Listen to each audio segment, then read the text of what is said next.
Selamat sore pemirsa, menyegarkan suasana hati Anda di Rabu sore ini. Perkenankan kami sapa Anda melalui 3 berita pilihan dalam negeri yang dirangkum dalam Kilas Nusantara sore.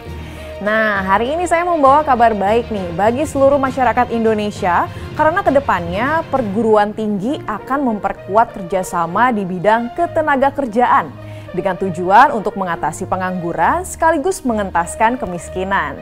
Hal ini sebagaimana arahan dari Wakil Presiden Ma'ruf Amin pada momen Disnatalis Universitas Brawijaya ke-59. Kemakmuran masyarakat Indonesia juga didukung dari pengelolaan wilayah oleh para pemimpin kita di berbagai daerah. Seperti halnya arahan dari Kapolda Banten Irjen Pol Rudi Herianto saat melantik 7 pejabat utama Polda Banten yang meminta para petugas untuk fokus menjaga keamanan dan ketertiban masyarakat di wilayah Banten. Dan bagi Anda yang rindu dengan Tanah Suci, kini perjalanan ibadah umroh dapat dilaksanakan pada pertengahan Januari nanti.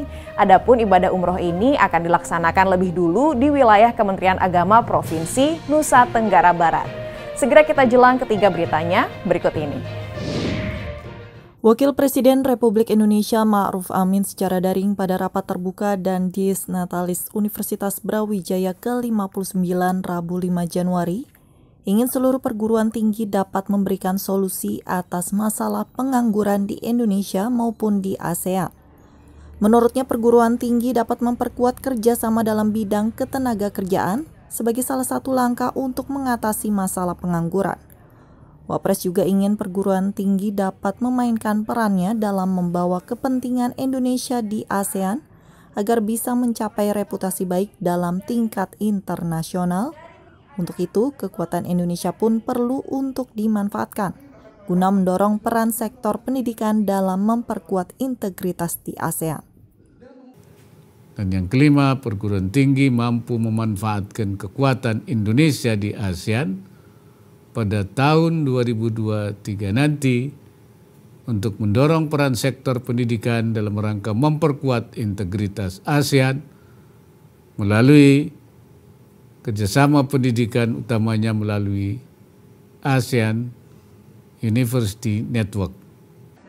Wapres Ma'ruf juga berpesan agar seluruh perguruan tinggi dapat menjawab tantangan dan kebutuhan ASEAN pada sektor ekonomi, diantaranya pemulihan ekonomi, keberlanjutan pembangunan, dan ekonomi digital. Tim Kantor Berita Antara mewartakan.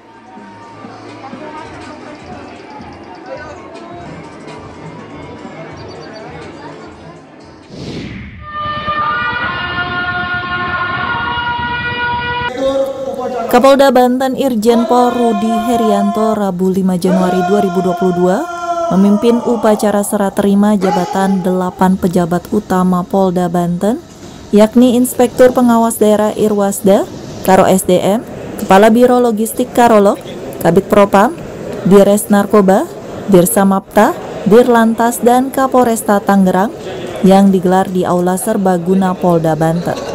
Pasca serah terima jabatan, para pejabat baru tersebut langsung diminta untuk menandatangani fakta integritas sebagai target kinerja yang harus dicapai dalam pelaksanaan tugasnya di satuan kerjanya masing-masing.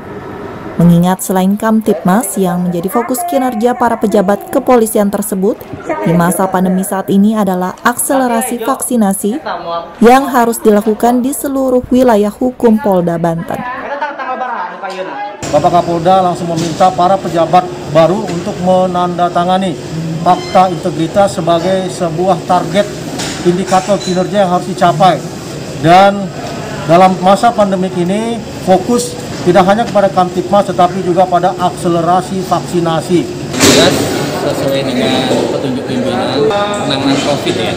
Itu yang jelas kita utamakan karena memang saat ini walaupun kita sudah saat ini tetapi kita harus tetap kita antisipasi, apalagi saat ini sudah mulai masuk varian baru ya.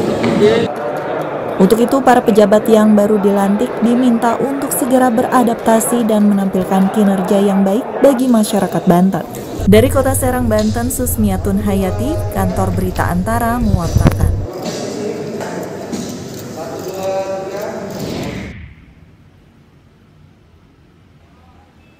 Pemerintah Provinsi NTB terus memperbarui data dan informasi perkembangan sebaran COVID-19 varian Omikron secara global terhadap perjalanan ibadah umroh ke Tanah Suci.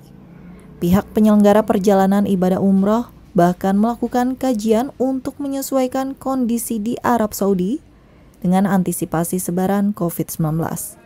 Kepala Kantor Wilayah Kementerian Agama Provinsi NTB Zaidi Abdad pada Rabu 5 Januari menyampaikan bahwa ratusan calon jamaah umroh di NTB diperkirakan dapat diberangkatkan ke Tanah Suci pada pertengahan Januari nanti.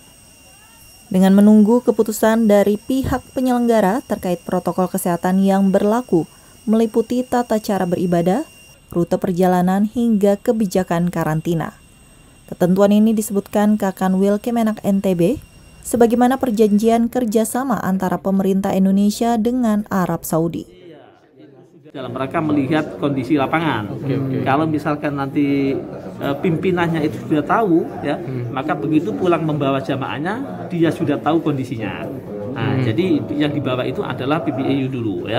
Bukan jamaah. Bukan jamaah. Yang kemarin itu. Bukan. Ya? Jadi memang itu ada penyelenggara. Sehingga nanti ketika membawa jamaah mereka tahu posisinya, teknisnya, ya, itu sudah dilaksanakan. Nah, mudah-mudahan tahun 2002 paling tidak pertengahan Januari ini, ya, itu sudah bisa dilaksanakan umroh. Kakanwil Kemenak NTB berharap agar kasus penularan COVID-19 beserta varian mutasinya Omikron cepat berlalu. Seluruh pihak pun diminta untuk memperkuat protokol kesehatan agar perjalanan menuju Tanah Suci bernilai ibadah sesuai dengan yang diharapkan. Dari Mataram, Nusa Tenggara Barat, Kusnandar, Kantor Berita Antara mewartakan.